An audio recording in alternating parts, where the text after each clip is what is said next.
계시의 말씀은 구약성경은 출애굽기 20장, 서신서는 빌립보서 2장, 복음서의 말씀은 마태복음 22장의 말씀입니다. 먼저 출애굽기 20장 8절에서 10절 말씀 읽겠습니다.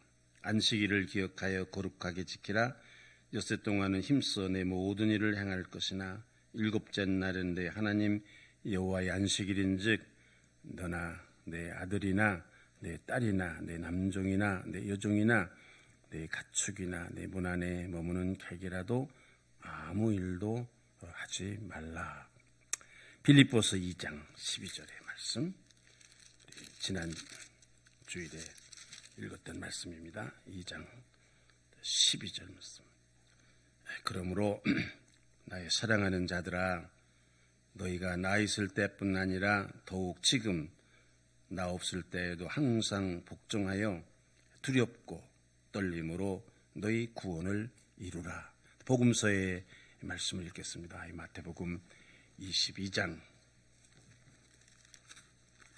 34절에서 마태복음 22장 34절에서 40절 말씀까지를 봉독하겠습니다.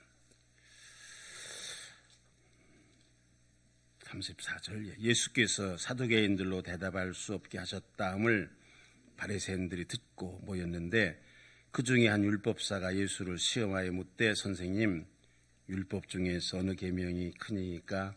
예수께서 이르시되 내 마음을 다하고 목숨을 다하고 뜻을 다하여 주 너희 하나님을 사랑하라 하셨으니 이것이 크고 첫째 되는 계명이요 둘째도 그와 같으니 내 이웃을 내 자신같이 사랑하라 하셨으니 이 두 계명이 온 율법과 선지자의 강령이니라. 이 두 계명이 온 율법과 선지자의 강령이니라. 이는 주님의 말씀입니다.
여러분, 우리가 다 예수를 믿는 사람들 아닙니까? 예수를 왜 믿습니까? 구원받기 위해서 예수를 우리가 믿습니다. 그래서 과거 언제인가에 우리들의 삶 가운데 우리는 예수님이라는 분을 만나게 되었습니다. 예수를 믿으면 구원을 받을 수 있다. 그래서 우리는 우리를 구원해 주실 예수님을 영접했습니다.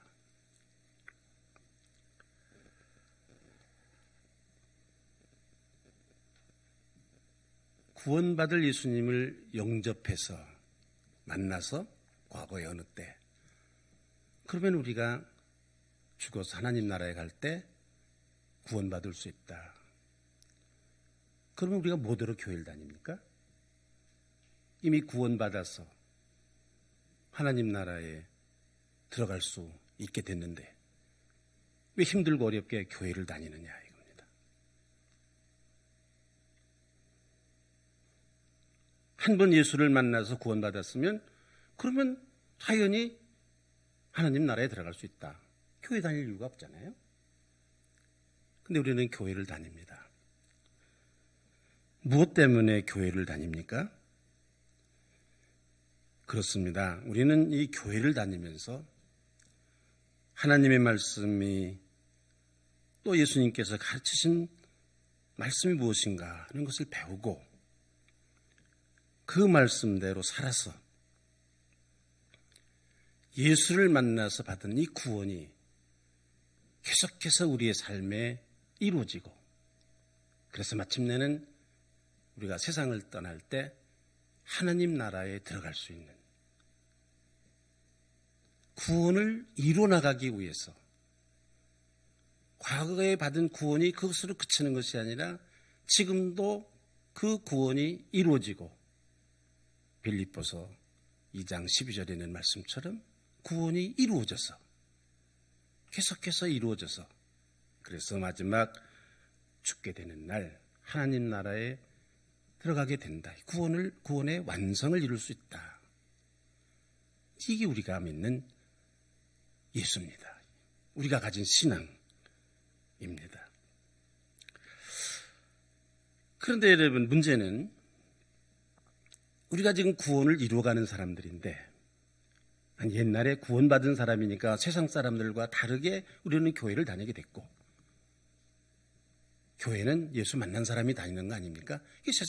세상 사람들은 예수를 만나지 못해서 교회를 안 다니는 거고, 우리는 예수를 만났으니까 교회를 다니고, 세상 사람과 우리가 다른 겁니다. 예수를 만난 사람과 안 만난 사람의 차이점입니다.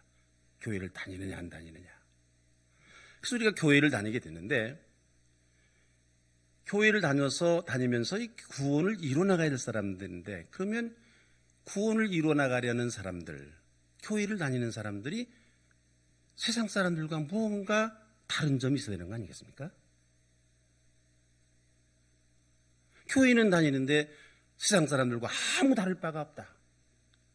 생각하는 것도 다를 바가 없고 살아가는 모습도 다르지 않고. 그렇다고 하면 구원을 이루어간다는 그 뜻이 무엇이며, 교회는 도대체 왜 다니며, 하나님의 말씀을 왜 들으며, 여기에 우리의 질문이 있는 거 아니겠습니까? 또 이게 중요한 게 있습니다. 과거의 예수를 만났고 그것으로 끝나는 것으로서는 하나님 나라에 갈 수가 없고, 계속해서 예수님을 만나서 시작된 이 구원의 이 삶이 계속해서 이루어져야, 그래야 죽은 후에 계속해서 하나님 나라에 들어가는 구원의 완성을 이룰 수 있다.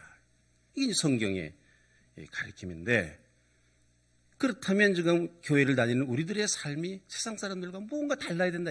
구원을 이루어가는 삶이 무언가 세상 사람들과 달라야 될 텐데, 그 다른 점이 도대체 뭐가 있는가? 근데 제가 한 가지 좀 여러분들에게 물어보겠습니다. 여러분들 죽은 후에 하나님 나라에 들어갈 자신이 있습니까?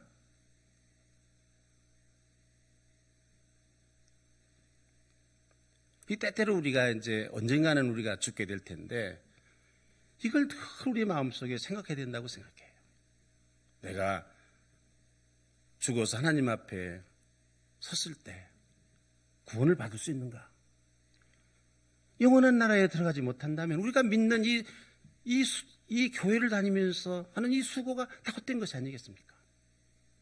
괜히 시간 낭비했고 돈 낭비했고 힘들고. 우리가 정말로 죽어서 하나님 나라에 들어갈 수가 있는가? 지난주에 우리가 읽었습니다마는 성경 말씀이니까 여러분,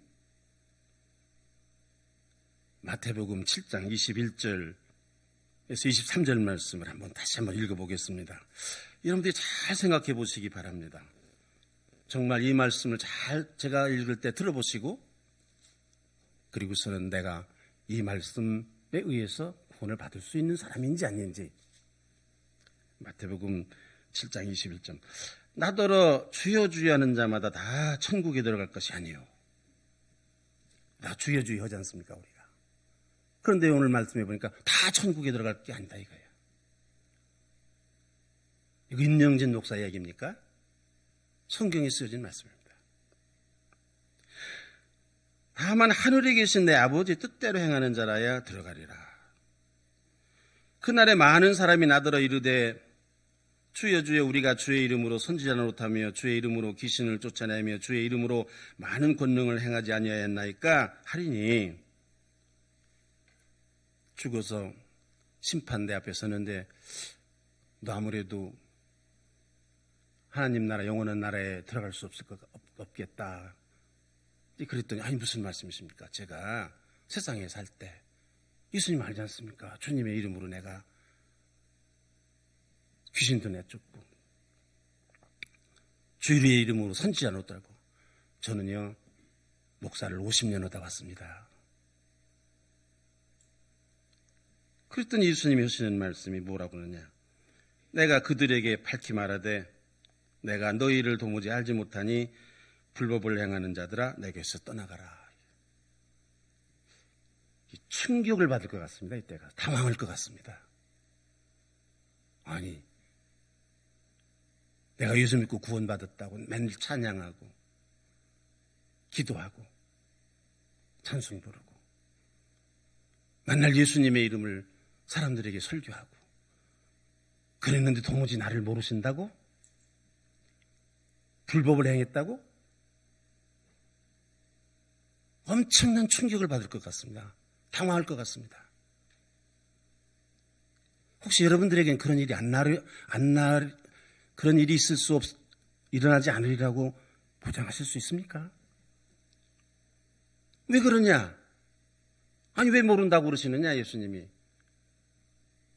또 하나님의 뜻대로 행하지 않지 않았느냐. 하나님의 뜻대로 행해야 하나님 나라에 들어갈 수 있다. 입술로 주여 주여 한다고 들어가는 게 아니다. 너무 설교 50년 했다고, 목사 50년 했다고, 뭐 기적을 행했다고 주의 이름으로 그래가지고 하나님 나라에 들어갈 수 있는 게 아니다. 여러분 여기 젊은 분들도 계십니다만은 이게 죽음이라는 건 나와 아무 상관이 없을 거다 생각하실지 모르지만 여러분들이 이 세상에 아무리 제대로 뭐 엄청나게 잘 산다 하더라도 이게 죽어서 하나님 나라에 들어가는 영원한 삶을 얻지 못하면 그 인생이 헛겁니다. 그까지 6, 7, 80년 사는 게 뭡니까?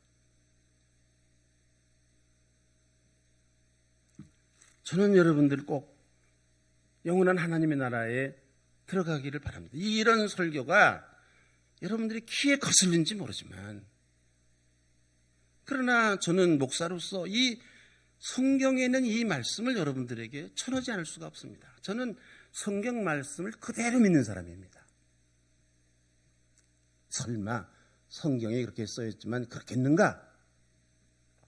저는 그렇게 생각 안 합니다. 이 말씀은 예수님의 말씀이니 그 누가 어떤 사람이 한 말보다도 성경의 어떤 말씀보다도 우선하는 말씀입니다. 예수님이 직접 하신 말씀이니까.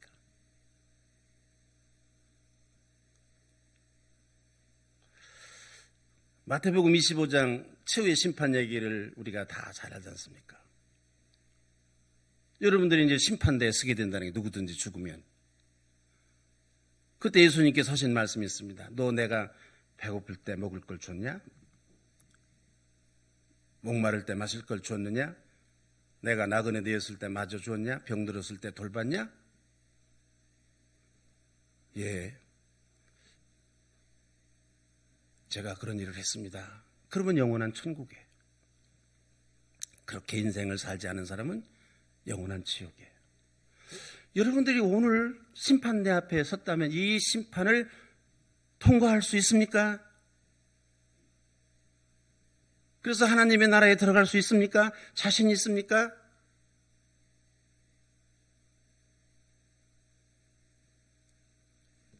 우리가 영원한 하나님의 나라를 가기 위해서 준비해야 되는 것이 아니겠습니까? 그런데 여러분, 이렇게 사는 것은 너무 힘들고 어려운 일입니다. 하나님의 말씀대로 뜻대로 행하며 산다는 것. 입술로 하는 거에 그건 누가 못합니까? 쉬운 일입니다. 그러나 하나님의 뜻을 행한다는 건 너무 힘들고 어렵습니다. 그래서 예수님께서도 이미 성경 말씀에 보면 이 말씀을 하셨습니다. 마태복음 7장 13절에 보면 이런 말씀이 있습니다. 좁은 문으로 들어가라. 멸망으로 인도하는 문은 크고 그 길이 넓어 그리로 들어가는 자는 많고. 요즘 예수를 믿는 사람들을 보더라도 막 춤추고 노래하고 찬양하고 주님께서 우리를 구원하셨다 이러는 사람들은 교회마다 수천 명 수만 명씩 가득한데 정말 하나님의 뜻을 행하는 사람은 몇이나 되느냐 이거예요. 좁은 길을 가는 사람은 몇이나 되느냐 이거예요. 저는 여기에 한국교회 비극이 있고 여러분 우리 천국에 가면 깜짝 놀랄 겁니다. 마가복음 8장 3절에도 이런 말씀이 있습니다.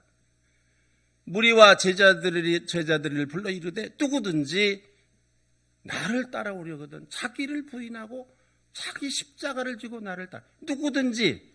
야, 임목사님 얘야. 그게 아닙니다. 누구든지. 너 장로 있으니까 넌 예가 아니야. 괜찮아. 넌 십자가 안 져도 내가 천국에 넣어주겠어. 그게 아닙니다. 누구든지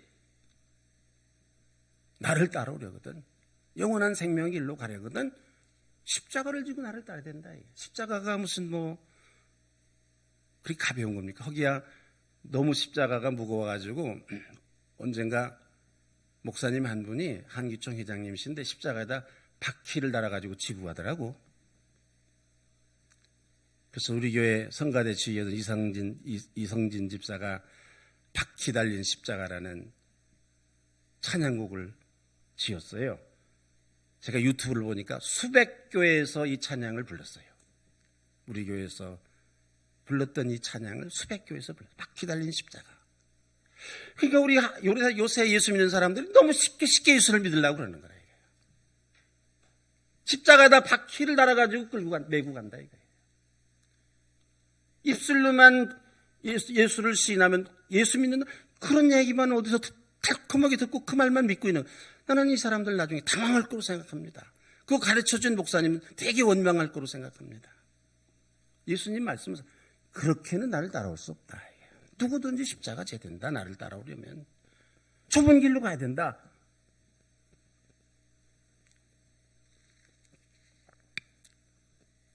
여러분, 천국이라는 곳이 너무 좋은 곳이니까 우리가 가려고 그러는 거 아니겠습니까? 그러면 나쁜 곳이다 그러면 누가 그걸 가려고 그럽니까? 천국에? 좋은 곳이니까 가려고 그러는데 그게 천국인데 그냥 그게 그렇게 쉽게 내 입맛에 맞게 갈 수 있는 곳이 그게 천국일 수 있겠습니까? 그러면 그게 무슨 천국이겠습니까? 모든 사람이 다 갈 수 있는 곳이라면 그게 무슨 그런 대단한 곳일 수 있겠습니까? 참으로 안타까운 것은 우리 한국교회 교인들의 대부분이 이 예수님의 이 진짜 가르침, 성경을 읽으면서도 왜 이 구절을 빼놓고 읽는지, 읽으면서도 왜 이 말씀을 깨닫지 못하는지 너무나 쉽게 예수를 믿고 천국을 가려고 하는 거예요. 또 이런 말씀대로 설교를 하는 목사님도 많지 않습니다.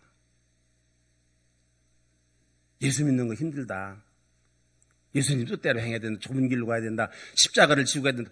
어떤 사람이 좋아서 그런 교회 다니겠습니까? 여러분 믿기만 하십시오. 다 천국에 갈 수 있습니다. 찬양합시다. 우리를 구원하신 예수님 찬양합시다. 띵똥띵똥 노래하고 춤추고 천국 갈 수 있다는데 그런 교회 가지.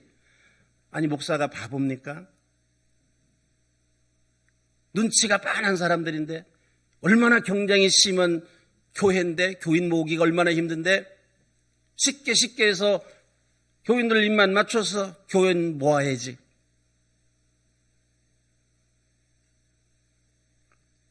그래서 교인들이 듣기 싫어하는 말 아예 안 합니다. 제가 우리 교회에서도 여러 번 듣는 말씀이 목사님 너무 힘든 얘기 하시지 말고 교인들 위로받으러 왔으니까 위로는 말씀 좀 해주세요. 저도 그러고 싶은데요. 저도 쉽게 하는 말이 있습니다. 제가 2주일에 한 번씩 어느 유튜브에 나가서 1시간 정도 대담을 하는데 제가 유튜브에 나가서 얘기를 하면 실시간으로 12,000명에서 15,000명이 들어옵니다. 하루 이틀 지나면 10만 명이 봅니다. 그런데 우리 교회 제가 설교하고 나면은 300명쯤 봅니다. 그 유튜브에 나가서는 제가 아주 재밌는 얘기 하거든요. 아무 사람들이 너무 웃고 재밌다고. 10만 명이 보거든요. 근데 설교하면 300명이 안 보거든요.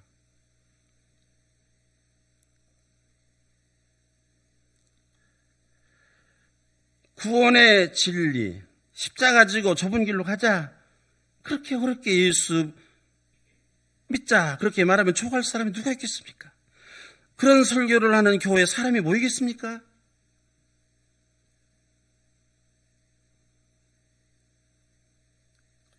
옛날 내가 만난 예수 찬양하자. 쉽게. 옛날에도 여러분 예수님 십자가를 지는 것을 보고 제자들이 다 도망갔어요. 제자들까지도 다 도망갔어요. 이게 십자가의 길입니다. 제가 얼마 전에 유튜브를 보니까 사랑의 교회, 지금은 고인이 되셨습니다마는 사랑의 교회를 만드신 옥하는 목사님, 아주 보수적인 합동 측 유명한 대표적인 목사님 아니십니까? 이분이 이런 설교를 하시는 것을 제가 보았습니다. 한번 제가 영상으로 다운을 했는데 한번 보시기 바랍니다. 여러분도 설교해보잖아요. 요즘에 딱딱하고 힘든 설교 안 들으려고 하는 거 잘 알잖아요. 그러다가 보니 구수한 예화나 간증 같은 거 섞어가지고 한 30분 다 메꾸고 말잖아요. 그리고 심한 사람들은 성경 본문 읽어놓고도 성경 본문 타치가 안 하고 넘어가잖아요. 그래서 많이 울고 많이 웃기고 많이 울리면 그것이 성령 감동하시는 은혜 있는 설교라고 착각하잖아요. 그 결과 사람들이 변화되는 걸 보았습니까? 교회를 다니는 열심은 좀 뜨거워졌을지 모르지만 그 인격과 삶의 변화가 일어나는 거 보았느냐고 말이에요. 이게 지금 목사님들 모아놓고 하시는 설교입니다.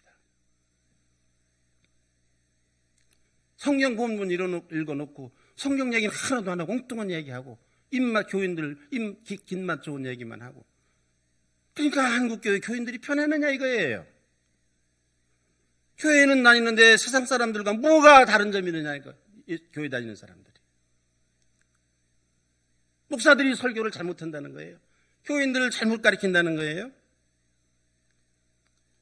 한국교회 교인들이 구원받았다고 하면서 왜 변화되지 않는가? 목사들이 제대로 하나님의 말씀을 전하지 않기 때문에 그렇다 이거예요.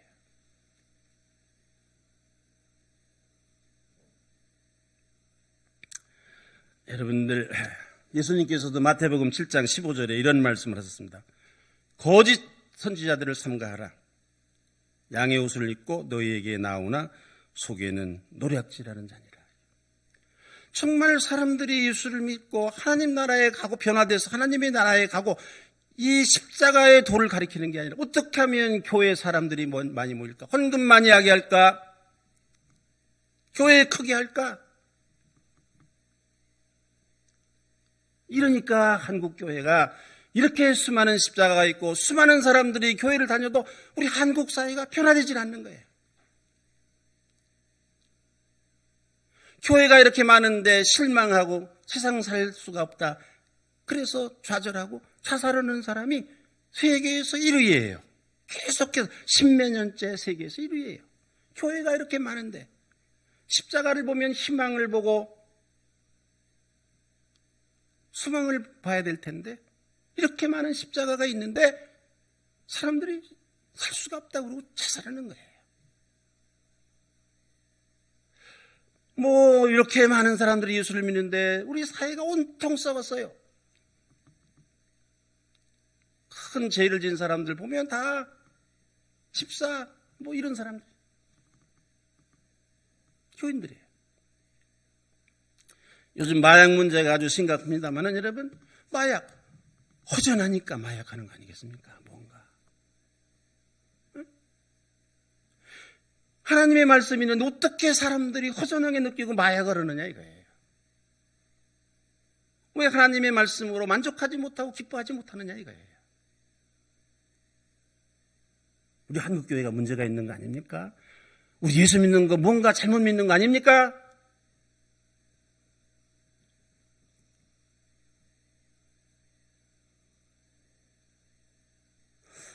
교회에 다니는 사람들이 다 구원받은 사람이라면 어찌 이런 일이 있는 것이겠습니까?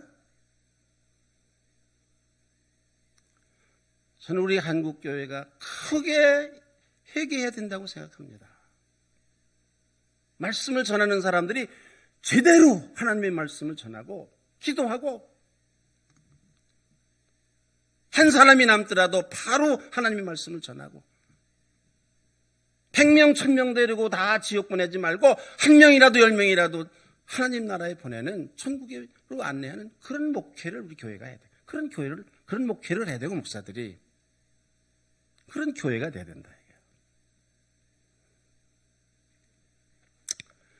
제가 얼마 전에 어느 목사님들을 만났는데 우리 교회 형편을 다 잘 아시죠?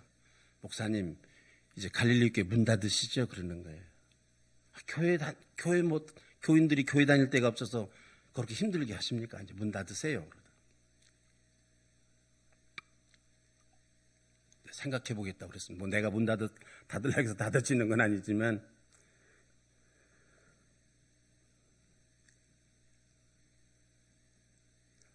지난 주간에 제가 구원의 3단계에 대해서 말씀을 드렸습니다. 1단계, 과거 어느 날 우리가 구원의 예수님을 만났습니다. 얼마나 좋았습니까? 기쁘고 즐겁고 지금도 나를 만나주신 이 예수님, 구원의 예수님을 찬양하고 감사하고.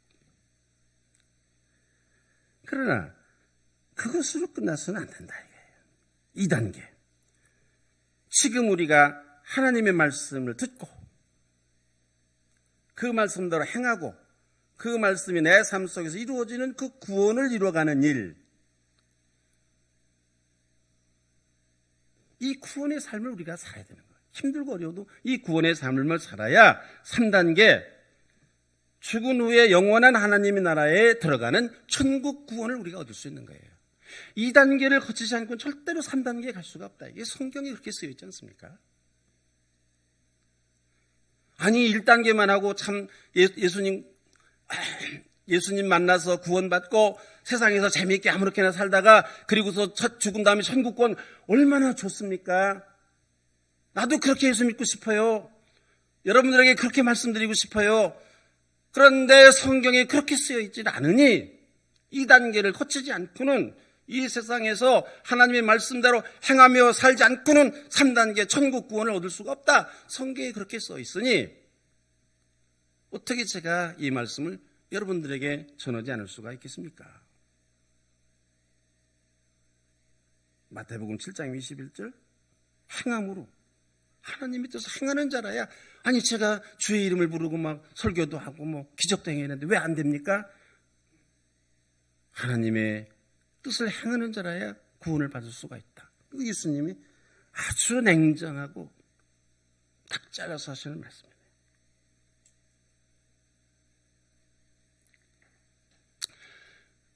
우리가 지금 구원받은 삶을 사는 사람이냐 아니냐 열매를 봐서 안다. 성경에 그렇게 말씀하셨습니다. 구원받은 사람이라고 그러면 세상 사람, 구원받지 않은 세상 사람과 달라야 되는 거 아니에요? 뭔가 생각도 다르고 사는 것도 다르고 돈 쓰는 것도 다르고 말하는 것도 다르고 달라야 되는 거 아니에요? 다른 점이 있습니까, 여러분? 다른 점이 없다고 그러면 여러분들은 교회는 다니는 교인일지 모르지만 구원을 이루어가는 사람은 아닙니다, 적어도. 3단계 통과하기 어려운 분들입니다. 천국 구원을 얻기가 어려운 사람들에게. 여러분들 우리가 여기서 꼭 하나 알아야 될 것이 있습니다. 이 제2단계에서 구원을 이루어가는 삶을 살면, 하나님 말씀대로 살면 정말로 힘들고 어려운 일이지만 그러나 놀라운 사건이 우리의 삶 속에 일어납니다. 행복이 일어납니다. 생깁니다. 보람과 기쁨이 넘치는 삶을 삽니다. 여러분 우리 교회 역사 가운데 순교한 사람들이 많이 있지 않습니까? 생명을 버린 사람들. 어떻게 생명을 버릴 수가 있습니까? 구원의 2단계에 들어가면은 생명까지도 버릴 수 있는 그런 삶을 살게 되는 겁니다, 여러분. 이것을 우리가 이런 삶을 살 수 있어야 된다.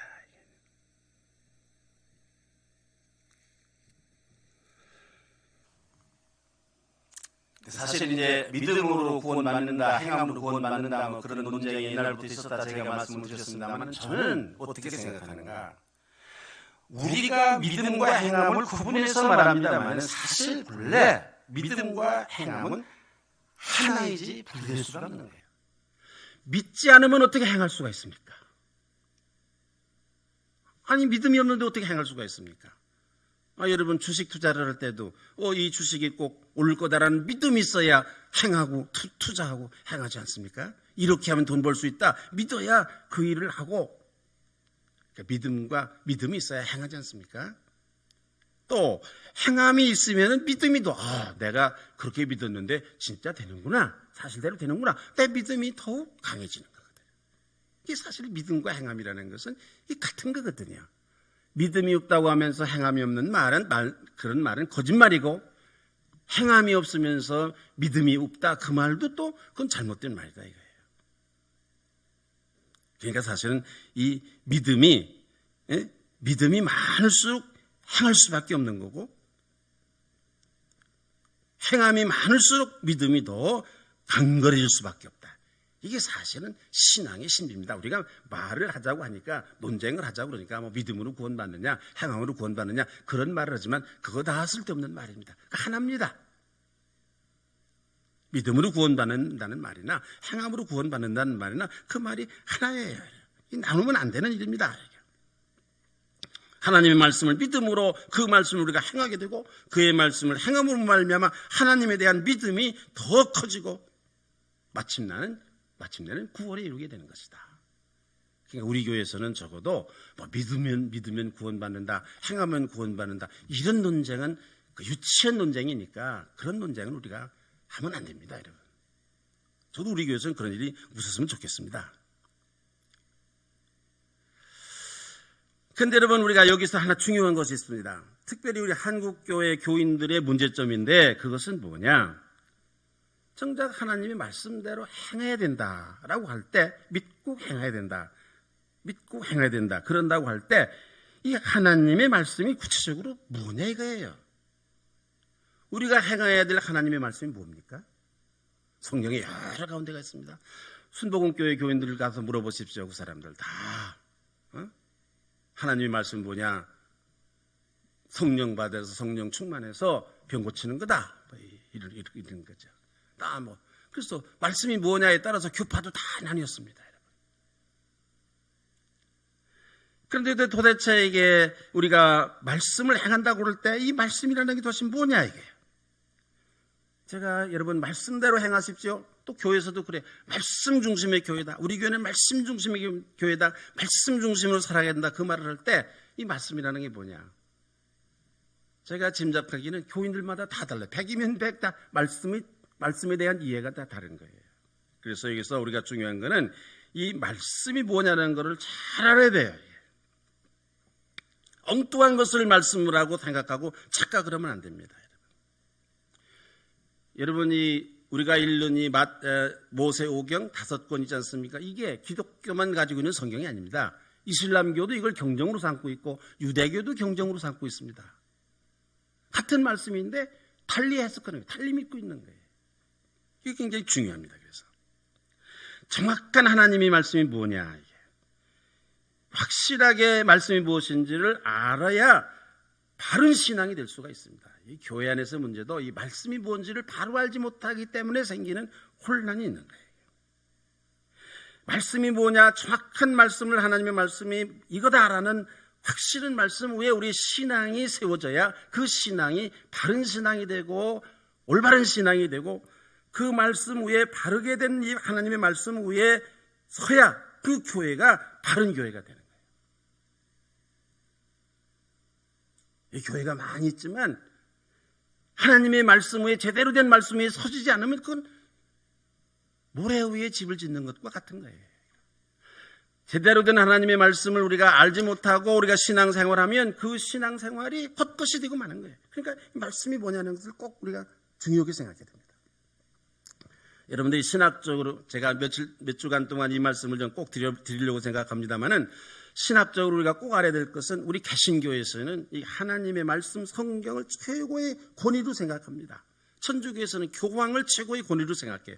성경 말씀과 교황이 한 말과 같다, 거의 버금가는 그런 걸로 이해하는 것이 천주교입니다. 그러나 우리 개신교에서는 이 하나님 말씀 성경이 제일이다 이거예요. 완전한 계시다 이거예요. 하나님의 뜻이 완벽하게 담겨져 있는 그런 것이 성경이다. 하나님의 뜻을 완전하게 할 수 있다, 이 성경을 통해서. 그래서 여러분, 이단이라는 게 뭡니까? 이 성경 말고 하나님께서 나에게 뭘 들려주셨다, 뭐 보았다, 이거 이단입니다. 직접 계시 그걸 가르쳐서. 우리들은 하나님의 말씀 성경을 통해서만 다르게 볼 것도 없고 다르게 들을 것도 없고, 성경 말씀을 통해서 하나님의 음성을 들을 수 있고 하나님의 계시를 볼 수 있고, 이게 우리가 믿는 성경, 우리가 믿는 신앙입니다. 이걸 우리가 꼭 알아야 됩니다, 여러분. 누가 뭐 봤다든지 들었다든지 그 말에 현혹되면 안 됩니다. 대개 이단들이 그런 사람들입니다, 여러분. 성경 전체가 하나님의 말씀이요, 하나님의 영감으로 기록된 책이다. 이게. 하나님의 말씀 성경 가운데 뭐냐? 모세오경이다, 율법이다, 펜타투크, 모세오경이다. 근데 뭐 모세오경이 모세가 썼냐 안 썼냐, 그거 우리 한국교회에서 이미 70년 전에 다 끝난 겁니다. 근데 모세오경을 모세가 안 썼다, 그렇게 주장하는 분들이 계셨어요. 우리 교단에서 제명했습니다. 그랬더니 기독교 장로회가 아니다, 모세가 안 썼다, 이렇게 갈라져 나갔는데, 그리고 70년이 지난 지금은 우리가 괜히 제명했다, 우리가 잘못 알았다, 이게 지금 결론입니다. 여러분, 신약 성경에서 예수님께서 율법이다 이런 말씀을 하실 때 율법은 모세오경을 가리키는 것입니다. 그러니까 여러분, 하나님 말씀 66권을 요약하면 모세오경, 율법입니다. 그리고 또 이 모세오경을 우리가 한마디로 줄이면은, 요약하면 십계명입니다. 십계명. 이걸 우리가 하나님의 말씀이라고 그러는 겁니다. 십계명입니다. 그런데 여러분, 유대 사람들이 이 모세오경 율법에 대한 해석이 시간이 지나면서 점점 변해돼서 하나님의 말씀을 잘못 알게 되었습니다. 그래서 혼란이 계속되었고 예수님께서 이 세상에 오셨습니다. 예수님께서 이 세상에 오신 것은 뭐 때문에 오셨는가? 이 성경 말씀, 모세 율법, 이 말씀으로만으로도 충분하게 우리가 구원을 받을 수가 있는데, 그런데 사람들이 이 말씀을, 하나님 말씀을 잘못 이해를 하고 잘못 오해를 하는 거예요. 그래서 예수님께서 내가 직접 가서 이 잘못 알고 있는 이 하나님의 말씀을 내가 바로 해석을 해야 되겠다. 그래서 오늘 성경 말씀에 보면, 마태복음에 보면 이런 말씀이 있습니다. 17절에서 19절 말씀인데, 내가 율법이나 선지자를 폐허로 온 줄로 생각하지 말라. 폐허라 온 것이 아니요 완전하게 하려 함이라. 완전하게 하려. 예수님께서 율법, 하나님 말씀이 무엇인지를 분명하게 완전하게 가르쳐 주려고 내가 이 세상에 왔다, 그러셨습니다. 그랬더니 사람들이 깜짝 놀랐습니다. 마태복음 7장 28절에서 29절 보니까 시즈가 안 된가 보네. 내가 읽어보겠습니다. 마태복음 7장 있습니다. 예수께서 이 말씀을 하심에 무리들이 그의 가르침에 놀랐다. 놀라니 이는 그 가르치시는 것이 권위 있는 자와 같고 그들의 서기관들과 같지 아니하며, 이 서기관들이 그동안 율법에 대해서 이러고 저러고 잘못 가르쳤다 이거예요. 예수님께서 바르게 가르쳐 주시니까 사람들이 다 깜짝 놀랐다 이거예요. 서기관들이 가르치는 것과 다르구나. 여러분 믿기만 하면 구원받는다는 이 말씀을 다시 생각해야 됩니다. 성경에는 예수님은 다르게 말씀하셨습니다. 그 얘기 듣더니 깜짝 놀라가지고 그러는 것과 마찬가지로 예수님께서 오셔서 말씀하셨더니 사람들이 다 깜짝 놀랐다. 결국 이렇습니다. 하나님의 말씀이라고 할 때 우리는 성경입니다. 성경을 요약해 놨더니 이것은 모세의 율법입니다. 그 모세의 율법을 요약하면 십계명입니다. 그런데 예수님께서 오셔서 이런 말씀, 그때도 이게 논쟁, 어떤 게 하나님의 말씀이냐? 이 바리새파 사람들이 예수님에게 물었습니다. 응? 율법을, 하나님의 말씀을 한마디로 요약하면 어떤 말씀이 되겠습니까? 그렇게 물었어요. 그랬더니 예수님께서 이렇게 대답을 하셨습니다. 오늘 본문 말씀입니다. 마태복음 22장에 있는 말씀입니다. 마태복음 20장에 있는 말씀입니다. 우리 한번 다 찾아보시죠. 22장에 있는 말씀. 예수께서 요 33절에 보면 이런 말씀이 있습니다. 무리가 듣고 그의 가르침에 놀라더라. 그러니까 이제 바리새파 사람들이 예수님에게 물었습니다. 그러면 도대체 당신이 생각하는 하나님의 말씀은 뭐냐? 물어보니까 예수께서 대답하셨어요. 율법사라는 것은 그때 신학자입니다. 예수를 시험해서 물었습니다. 어느 계명이 제일 큰 계명이냐? 예수께서 이르시되 내 마음을 다하고 목숨을 다하고 뜻을 다하여 주 너희 하나님을 사랑하라 하셨으니 이것이 크고 첫째 되는 계명이요 둘째도 그와 같으니 내 이웃을 내 자신같이 사랑하라. 이 성경 66권을 한마디로 줄이면 바로 이 말씀이다 이거예요. 하나님을 사랑하고 내 이웃을 사랑하라. 예수님께서 하신 말씀, 직접 하신 말씀입니다. 그리고 이것이 우리가 행해야 될 하나님의 말씀, 하나님의 뜻이다. 여러분, 우리의 신앙이 이 두 말씀 위에 굳건히 서야 됩니다. 다른 말씀 외에 여러분들의 신앙을 기초하면 그것은 모래 위에 집을 지은 것과 같습니다. 이 말씀 위에 굳게 서야 됩니다. 예수님께서 가르쳐주신 이 말씀, 하나님을 사랑하고 이웃을 사랑하라. 이게 모든 율법과 예언자들의 가르침이다 이거예요. 이 말씀에 꽉 서야 됩니다. 굳게 서야 됩니다. 찬송을 부를 때도 이 말씀을 중심으로는 찬송해야 됩니다. 제가 우리 교회에서 복음송 하지 말라 하는 이유 중에 하나가 대부분의 복음송이 이 말씀에 서 있지라는 거예요. 신학적으로. 기도를 할 때도 이 말씀으로 우리가 기도를 해야 된다. 회개를 할 때도 이 말씀대로 회개를 해야 된다. 그러니까 우리 사죄의 기도하는 걸 잘 들어보십시오. 두 가지였지 않습니까? 하나는 하나님을 사랑하지 못한 것에 대해서 우리가 사죄를 하는 거예요. 회개를 하는 거예요. 이웃을 사랑하지 못한 것에 대해서 우리 회개. 우리가 회개를 할 때도 이 두 말씀 중심으로 회개를 해야 되고, 기도를 할 때도 이 두 말씀 중심으로 해야 되고, 설교를 하더라도 이 두 말씀 중심으로 설교를 해야 돼요. 설교의 결론은 이 두 말씀으로 끝나야 되는 거예요. 어떤 설교든지 간에. 우리의 교인들이 목사님, 원로 목사님 설교는 들으나 마나 합니다. 하나님 사랑, 이웃 사랑 땡입니다. 그렇습니다. 그 잘하는 설교입니다. 그래야 됩니다. 이 말씀이 우리 신앙의 기초가 되어야 됩니다. 이 말씀이 우리 예수를 믿는 사람들이 살아가는 삶의 기준이 되어야 됩니다. 삶의 지표가 되어야 됩니다. 목표가 되어야 됩니다. 이것이 우리의 삶의 생각이어야 되고, 이 말씀이 우리의 가치관이 되어야 됩니다. 삶에. 그렇게 살아가야 구원받을 수 있다 이거예요. 교회도 더말할 것도 없이 이 말씀의 기초 위에 세워져야 됩니다. 헌금을 사용하는 것도 이 말씀대로 사용해야 됩니다. 다른 데 쓰면 안 됩니다. 헌금 걷어서. 제가 은퇴한 후에 헌금 걷어서 사랑의 도시락 하는 헌금 걷어서 모여 앉아가지고서 저녁 먹고 그리고 촛불 켜놓고 뭐 무슨 일을 했다. 네, 그 얘기 듣고서 이 교회 큰일 났구나. 헌금 자고로 우리 교회는 절대로 먹고 쓰는 일에 먹는 일에 우리 헌금을 사용 안 했어요.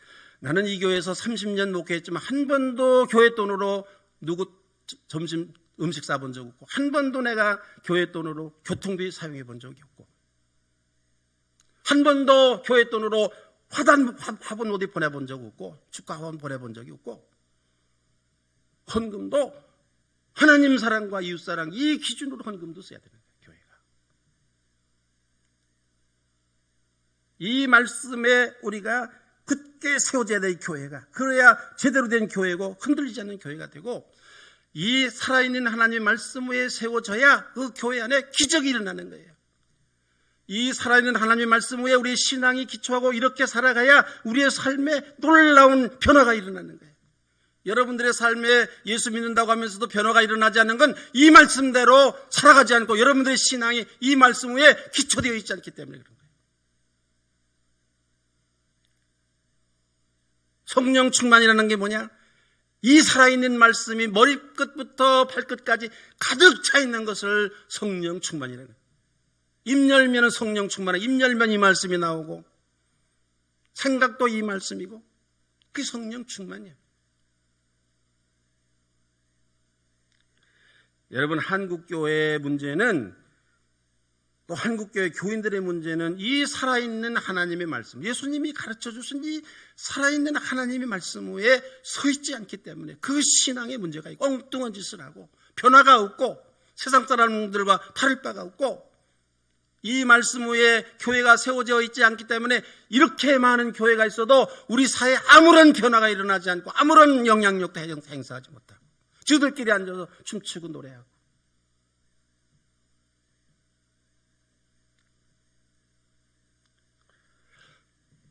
제가 장로님들한테 부탁을 받았어요. 목사님 조용조용하게 설교하시고 좀 부드럽게 설교하시고 위로 상처 많이 받았으니까 위로하시고 저는 여러분들에게 이 말씀으로 위로를 드릴 수밖에 없습니다. 여러분 다시 하나님의 살아있는 말씀 위에 여러분들의 신앙도 세워져야 되고 갈릴리 교회도 세워져야 되고 이 말씀 위에 세워지지 않는 교회는 그거는 잘못된 교회입니다. 문 닫아야 될 교회입니다. 그런 교회는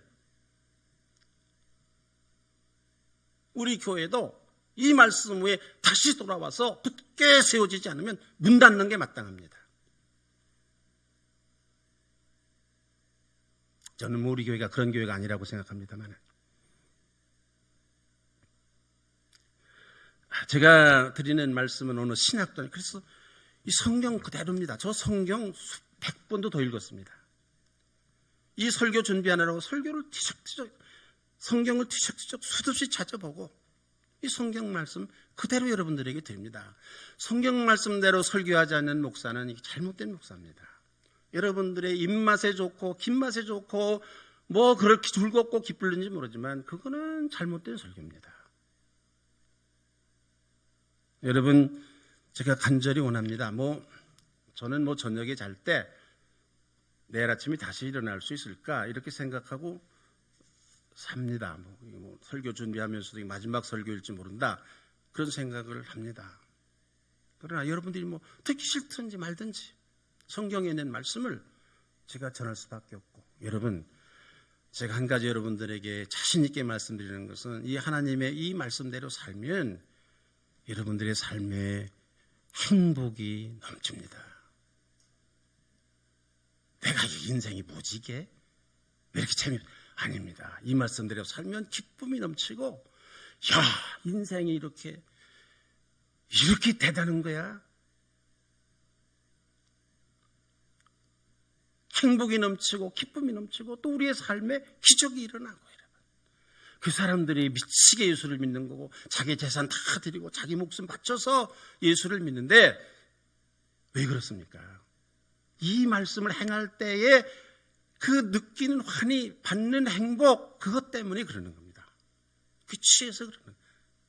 그 행복에 치여서, 그 기쁨에 치여서 자기 생명도 내놓는 거예요. 자기 재산도 내놓는 거예요. 자기 인생 다 내놓는 거예요. 여러분들의 신앙을 업그레이드해서 새로운 세계, 하나님의 말씀을 실천하는, 행하는 이 새로운 세계로 여러분들의 신앙이 업그레이드되면, 성장하고 자라면 여러분들의 인생도 변하고 엄청난 여러분들의 인생에 놀라운 일이 일어나고 여러분들이 하는 모든 일 다 형통하고 하나님의 은혜가 넘치고, 그래서 저절로 하지 말라고 해도 하나님의 은혜를 찬양하게 되고, 이런 역사가 일어나게 되는 겁니다. 제가 그 일의 증인입니다. 이 귀한 삶을 살아가는 여러분들이 되시기를 바랍니다. 기도드리겠습니다.